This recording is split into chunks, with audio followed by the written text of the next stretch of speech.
Catarina de Aragão, a rainha que desafiou Henrique VIII e moldou Maria Tudor. No coração turbulento da Inglaterra Tudor, uma mulher enfrentou o rei mais poderoso de sua era, desafiando o destino com coragem e fé. Catarina de Aragão, filha dos lendários reis católicos da Espanha, não foi apenas a primeira esposa de Henrique VIII. Ela foi uma rainha de inteligência afiada, uma mãe devotada que moldou o futuro de sua filha, Maria Tudor, e uma figura central em uma crise que abalou os alicerces da Igreja Católica. Entre gravidezes trágicas, traições e uma rivalidade que mudou a história, Catarina lutou para proteger seu legado e sua filha. Por que Henrique VIII trocou uma rainha respeitada por Ana Bolena, uma dama ambiciosa? Como Catarina enfrentou perdas devastadoras e ainda inspirou Maria a se tornar rainha? Prepare-se para uma viagem épica ao século XVI, repleta de segredos pouco conhecidos, dramas pessoais e um legado de resistência que ecoa a Sé até hoje. Esta é a história de Catarina de Aragão, a rainha que nunca se curvou.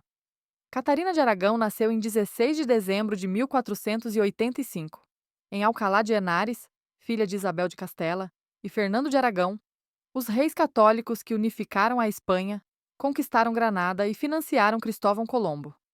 Criada em uma corte vibrante, Catarina foi educada em latim, francês, teologia e estratégia política, habilidades que a tornaram uma figura excepcional. Sua mãe, Isabel, uma rainha guerreira, ensinou-lhe a importância de liderar com firmeza e fé, valores que Catarina passaria à sua filha, Maria. Aos 6 anos, Catarina testemunhou a rendição de Granada em 1492, um marco da reconquista espanhola. Ela viu sua mãe liderar exércitos, o que inspirou sua visão de liderança feminina. Anos depois, Catarina transmitiria essa força a Maria, ensinando-a a enfrentar adversidades com dignidade.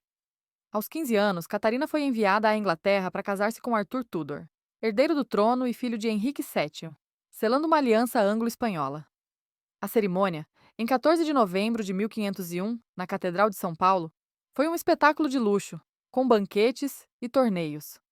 Mas apenas 5 meses depois, Arthur morreu aos 15 anos, provavelmente de doença do suor, uma epidemia mortal. Catarina, viúva aos 16 anos, ficou em um limbo político, vivendo em condições modestas por quase 7 anos. Durante esse período, Catarina dependia de esmolas de Henrique VII, mas mantinha sua devoção religiosa, orando por horas. Essa prática a conectou espiritualmente à sua futura filha, Maria, a quem ela ensinaria a encontrar força na fé. Em 1509, a ascensão de Henrique VIII mudou seu destino. Catarina, então com 23 anos, casou-se com o novo rei em uma cerimônia íntima e foi coroada rainha. O casal era admirado, e Catarina conquistou o povo com sua caridade, inteligência e piedade. Ela via seu papel como um chamado divino, preparando Maria, desde o nascimento, para ser uma líder católica e resiliente. Em 1513, enquanto Henrique lutava na França, Catarina foi nomeada regente e liderou a vitória na Batalha de Flodden contra os escoceses. Ela enviou ao marido a camisa ensanguentada do rei Jaime IV, um gesto que impressionou a corte e serviu de exemplo para Maria, então bebê, sobre o poder de uma mulher no comando. O maior objetivo de Catarina e Henrique era assegurar a dinastia Tudor com um herdeiro masculino. Catarina, com sua fé católica fervorosa, via a maternidade como um dever sagrado, e sua dedicação a Henrique e à Inglaterra era inquestionável. Entre 1510 e 1518, ela enfrentou pelo menos 6 gestações, mas a tragédia marcou quase todas. 1510. Catarina deu à luz uma filha natimorta, um golpe devastador para o casal. 1511. Um filho, Henrique, nasceu em 1º de janeiro, mas morreu com apenas 52 dias. A corte celebrou seu nascimento com festas, mas o luto logo tomou conta. 1513. Outro menino, também chamado Henrique, nasceu prematuro e morreu horas após o parto. 1514. Catarina sofreu um aborto espontâneo, aumentando a pressão sobre ela. 1515. Um terceiro filho masculino nasceu morto, aprofundando o desespero de Henrique. 1516. Finalmente, em 18 de fevereiro, nasceu Maria, a única criança a sobreviver. Catarina viu Maria como uma bênção, mas Henrique ansiava por um filho homem. 1518. Uma última gravidez resultou em outra filha natimorta, marcando o fim das esperanças de Catarina. Durante suas gestações, Catarina seguia rituais católicos extremos, como jejuns prolongados, acreditando que sua devoção garantiria a saúde de seus filhos. Esses hábitos, contra conselhos médicos, podem ter contribuído para sua fragilidade física, mas refletiam sua fé, que ela passou a Maria. Catarina era uma mãe devotada a Maria, envolvendo-se diretamente em sua educação. Ela contratou tutores renomados, como Juan Luís Vives, para ensinar a filha latim, música e teologia, preparando-a para ser uma líder. Catarina escrevia cartas a Maria, mesmo quando ela era pequena, incentivando-a a estudar e permanecer firme na fé. Essas cartas, algumas preservadas, mostram uma mãe determinada a proteger a filha de uma corte instável e a prepará-la para seu futuro como rainha. Henrique, frustrado com as perdas, começou a acreditar que seu casamento era amaldiçoado. Ele citava o Levítico 20:21, que proibia casar-se com a viúva de um irmão, como prova de que Deus o punia com a falta de um herdeiro masculino. Essa crença ganhou força quando ele se apaixonou por Ana Bolena, uma dama de companhia jovem, carismática e adepta de ideias reformistas. Catarina, com sua formação teológica, refutava as alegações de Henrique com argumentos baseados no Deuteronômio 25:5, que permitia tais casamentos. Sua inteligência a tornava uma adversária formidável, mas também intensificava o conflito com Henrique, que via em Ana a promessa de um herdeiro. Ana Bolena entrou na corte como uma força magnética. Educada na França, ela era fluente em idiomas, adepta da moda renascentista e simpática às ideias reformistas que desafiavam o catolicismo. Sua inteligência, charme e ambição contrastavam com a sobriedade de Catarina, tornando-a irresistível para Henrique. Por que Henrique trocou Catarina por Ana? Primeira, a promessa de um herdeiro.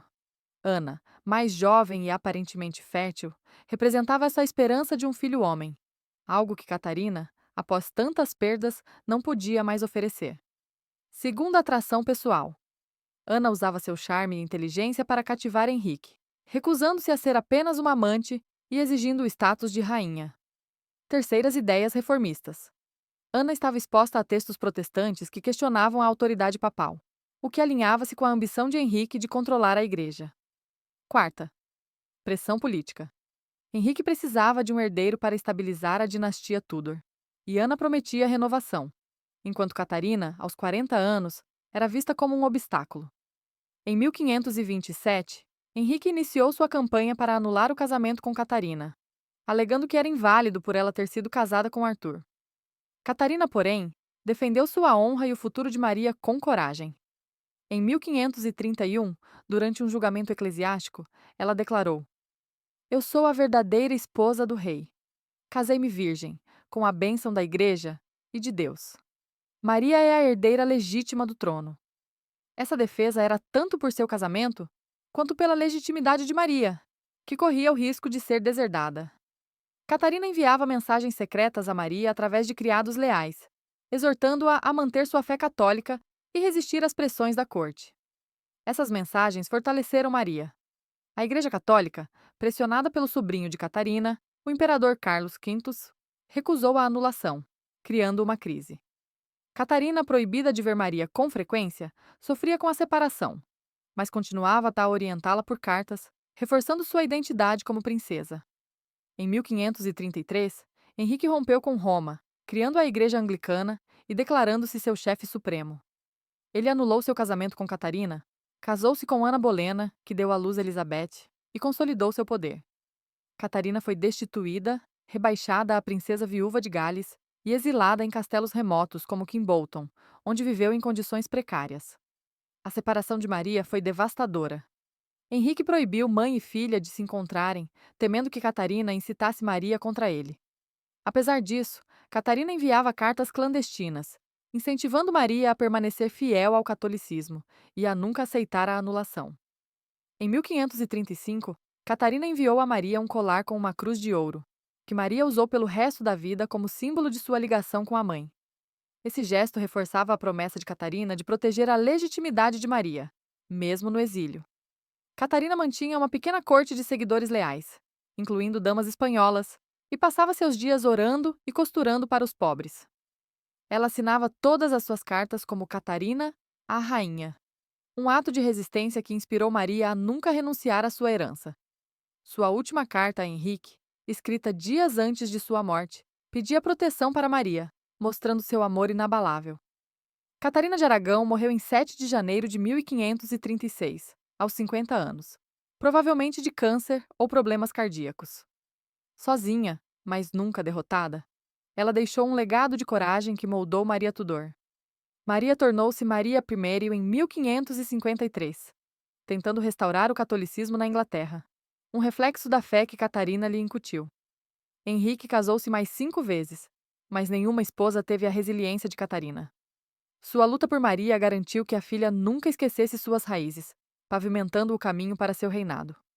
Catarina de Aragão foi mais do que uma rainha. Foi uma mãe que, com amor, fé e coragem, moldou uma futura rainha e desafiou um rei. Sua história vive em Maria.